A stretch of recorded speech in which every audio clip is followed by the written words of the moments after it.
So now in this lecture we will see the difference between type 1 and type 2 superconductor. Now these type 1 superconductors, they are also known as soft superconductors, while these type 2 superconductors, they are known as hard superconductor.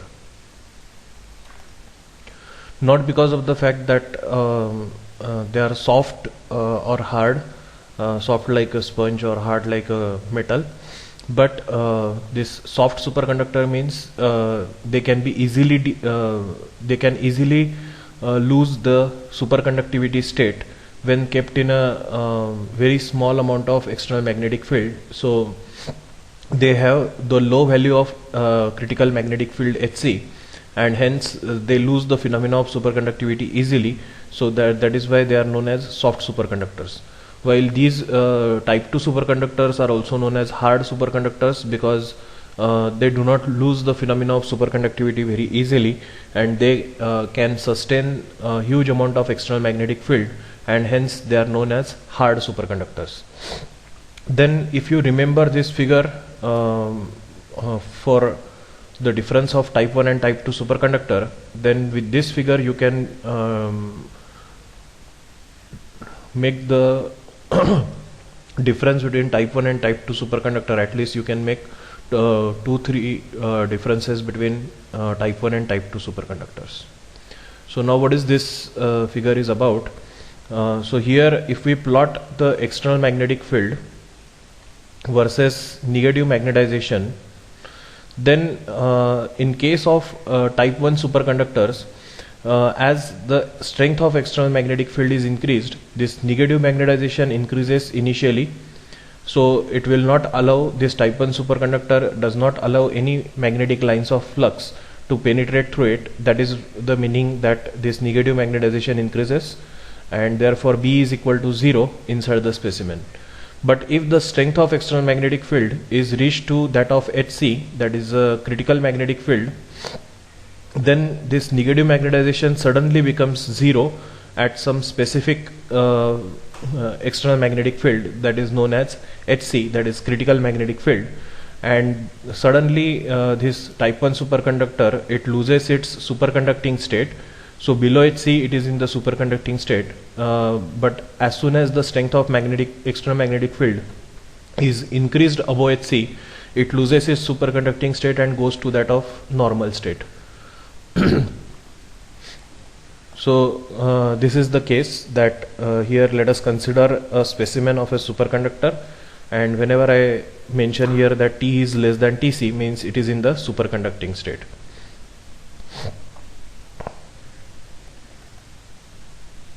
So it is in the superconducting state. Now when it is placed in the external magnetic field, initially it will expel the magnetic flux lines to penetrate through it.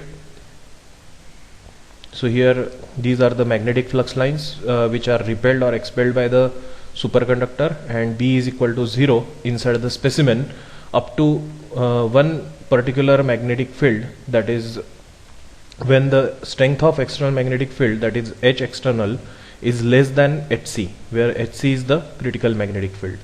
So here you can say that since not a single magnetic flux lines penetrate through the specimen, and therefore this behavior is it shows the phenomena of perfect diamagnetism.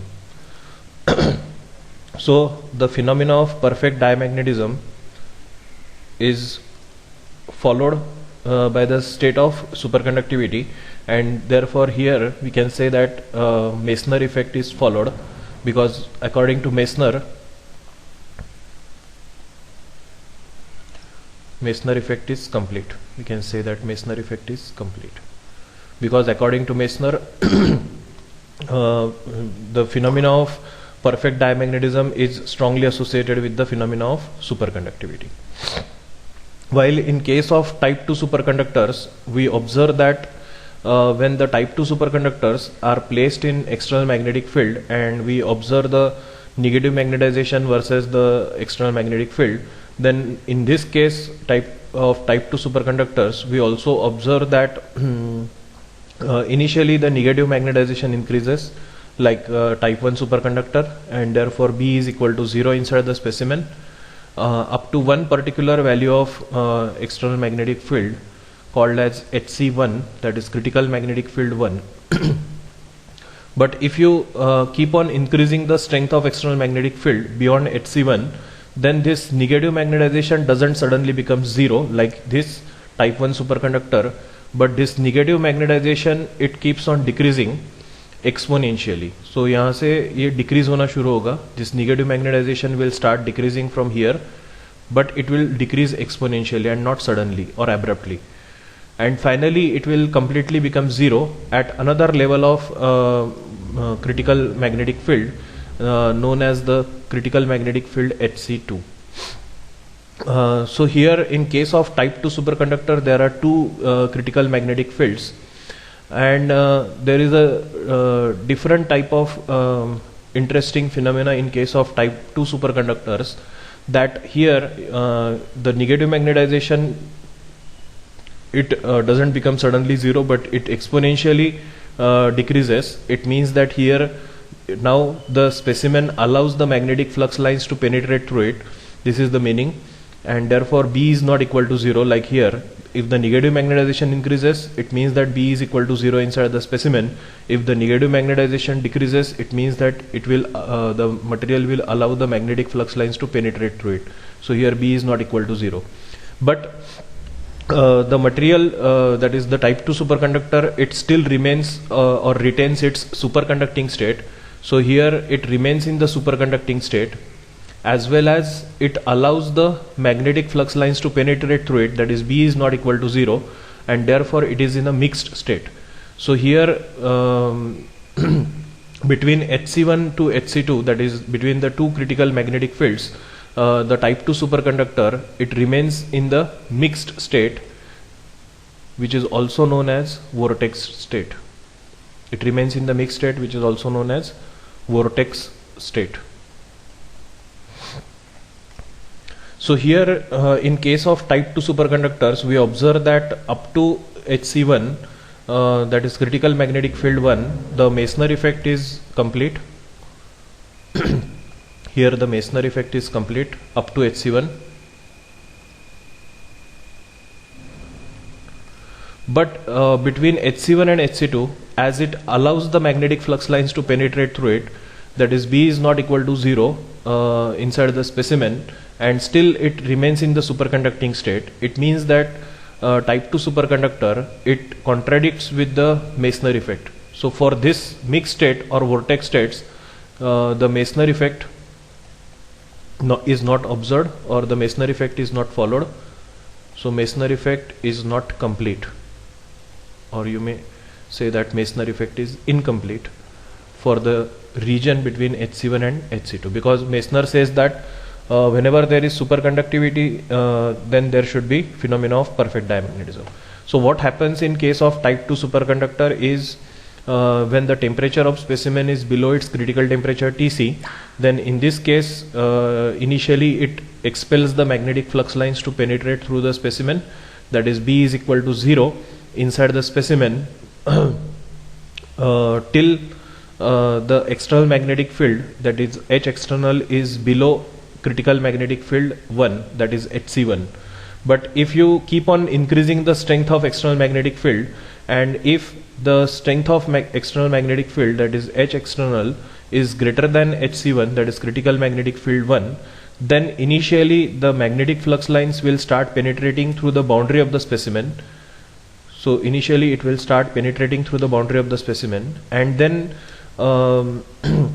gradually it will penetrate more deeper into the specimen. So as it penetrates more deeper into the specimen, it means that B is not equal to 0, but still this type 2 superconductor, it shows the phenomena of superconductivity, and therefore it remains in the mixed state or vortex state between HC1 and HC2. But if the strength of external magnetic field, that is H external, is increased above HC2, that is critical magnetic field 2, then the entire superconductor, it will allow the magnetic flux lines to penetrate through it, and then if you increase the strength of external magnetic field beyond HC2, then it will lose the phenomena of superconductivity and back it will regain its normal state. So if we want to achieve superconductivity, if we want to achieve the normal state in case of type 2 superconductor, we have to apply very huge amount of external magnetic field, that is beyond Hc2, because below Hc2 it is in the superconducting state. So here we can, if you remember these differences, then from these diagrams you can differentiate between type 1 and type 2 superconductor. Like why they are called as now soft superconductor is because of the fact that here in type 1 superconductor the value of Hc, that is critical magnetic field, is very low. It means that if type 1 superconductor is placed in, even if low values of external magnetic field, it loses the phenomena of superconductivity easily. That is why they are known as soft superconductors. While here usually the relation between Hc1 and Hc2 is such that Hc2 is about 100 times more than that of Hc1. So as this critical magnetic field 2 is 100 times more than that of Hc1, it means that they can sustain huge amount of external magnetic field and they also maintain their superconducting state, and hence since they can maintain the superconducting state between the huge amount of external magnetic field, and therefore it is difficult to destroy superconductivity in type 2 superconductor, and therefore that's why they are known as hard superconductors. So they do not lose the phenomena of superconductivity easily, so that is why they are known as hard superconductor. So the second difference in between the type 1 and type 2 superconductor is, here the Meissner effect is complete, while here the Meissner effect is incomplete between the two critical magnetic fields, or for the mixed state or vortex state the Meissner effect is incomplete. Then here you can mention that there is only one critical magnetic field, while here there are two critical magnetic fields, and the relation between them is Hc2 is about 100 times greater than Hc1. So you can make all these differences if you remember these two figures and know the concept. Then the next is the next difference that you can remember here is they are not, type 1 superconductors are not much useful due to low values of Hc, because since they lose the phenomena of superconductivity very easily, so we cannot have much applications out of it, while type 2 superconductors have more applications. They are useful because they can maintain the superconducting state even in presence of large amount of external magnetic field, and therefore many applications can be developed with the help of type 2 superconductor and not due to not with the type 1 superconductor. Then usually the pure elements such as aluminium, then lead, mercury, etc., they are the type 1 superconductor, while here type 2 superconductors are usually alloys like niobium tin, niobium titanium, niobium zirconium, vanadium gallium. So these are the examples of type 2 superconductors. So if you remember these two figures, then you can make all the 4 to 5 differences between the type 1 and type 2 superconductor. So here type 1 superconductor they exhibit the Meissner effect completely, while type 2 superconductor they do not exhibit the Meissner effect completely. So here type 1 superconductors show the behavior as a perfect diamagnetic material, while here they do not show the perfect diamagnetic behavior, because for the region between Hc1 and Hc2 B is not equal to 0. It allows the magnetic flux lines to penetrate through the type 2 superconductor, so it does not show the perfect diamagnetic behavior. Then they have only one critical magnetic field, that is Hc. Here they have two critical magnetic fields, that is lower critical magnetic field Hc1 where the flux starts penetrating the superconductor, and the upper critical magnetic field Hc2 where the flux enters into the superconductor and then it loses the superconductivity completely.